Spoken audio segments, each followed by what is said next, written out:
DNA is a molecule which contains genetic code that is unique to every individual. This genetic code decides all the characteristics of an individual.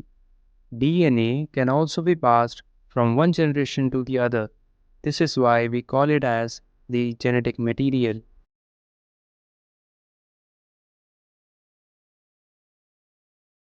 If you see ourselves, we know we are made up of various organ systems.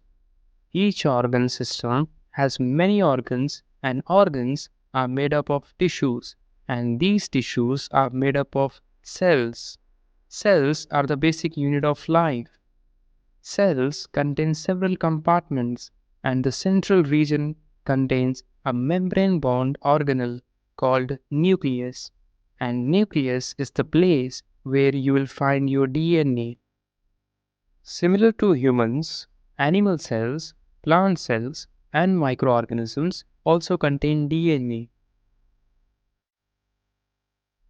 The structure of DNA is like a ladder, but in a helical or twisted form. It is made up of four nucleotides: adenine, guanine, thymine, and cytosine.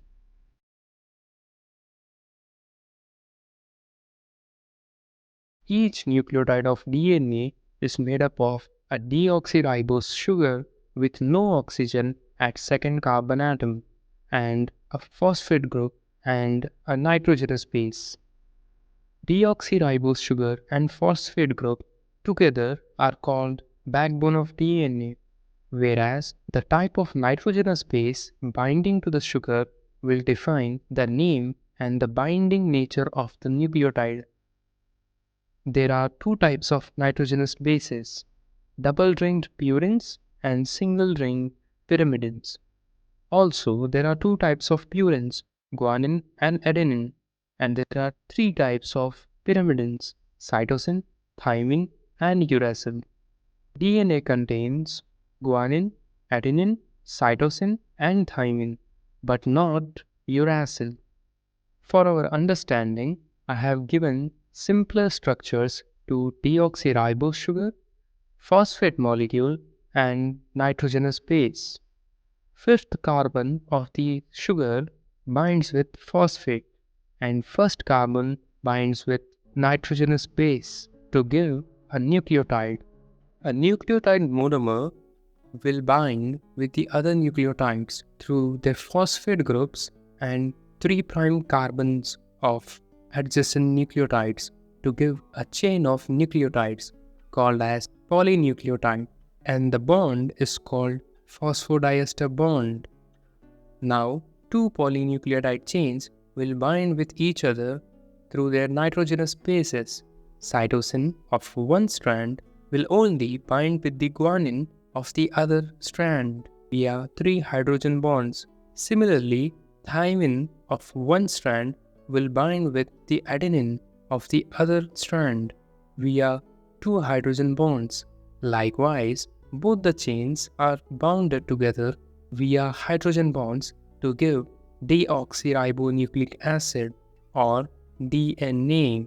This is why the structure of DNA resembles ladder, and each step of DNA ladder is called as base pair. The distance between two base pairs is around 0.34 nanometers, and there are a total of 3 billion base pairs in human DNA, which makes the total length of human DNA around 2 meters long. But the size of the human cell nucleus is only 10 micrometers. So DNA condenses itself into specialized structures to fit into the nucleus. The way these nucleotides are arranged in the DNA defines the sequence of the DNA. Based on the sequence, a single chain nucleotide molecule called RNA is generated through the process of transcription. Based on the sequence of this RNA molecule, protein molecule of specific function is produced through translation. This protein only performs the specific function given by the DNA. and the DNA sequence which can code for proteins to give them specific function are called genes. Genes, through proteins, decide how a cell should function, collectively, how a tissue should function, ultimately deciding a character of the organism. Environment also have an effect on DNA and its sequences. It can change the sequence of the DNA which can code for a different protein. These changes in the sequence of DNA are called mutations. The mutations in the DNA sequences can lead to changes in proteins produced in the cells, ultimately changing the character of the organism.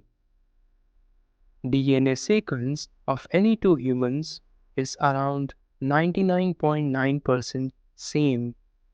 This is why the major characteristics of all humans are same, but the 0.01% of genetic difference gives us different minor characteristics such as facial features and skin color.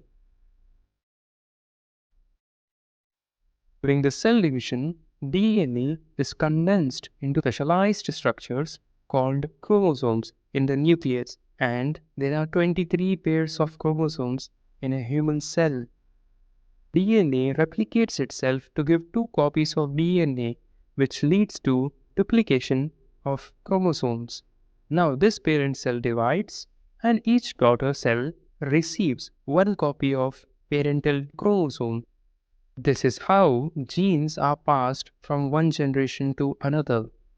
And this is the reason why we look like our parents and why rose flower plants always gives rose flower plants.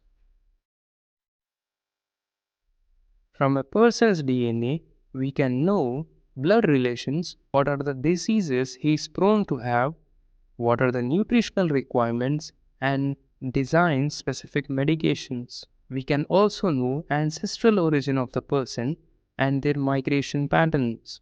DNA samples from the crime scenes can help investigators to identify the criminal. From the DNA, we can distinguish two species and classify them based on their genetic similarity.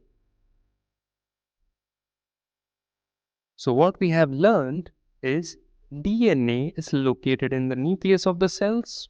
It is like a twisted ladder made up of repeated units of nucleotides.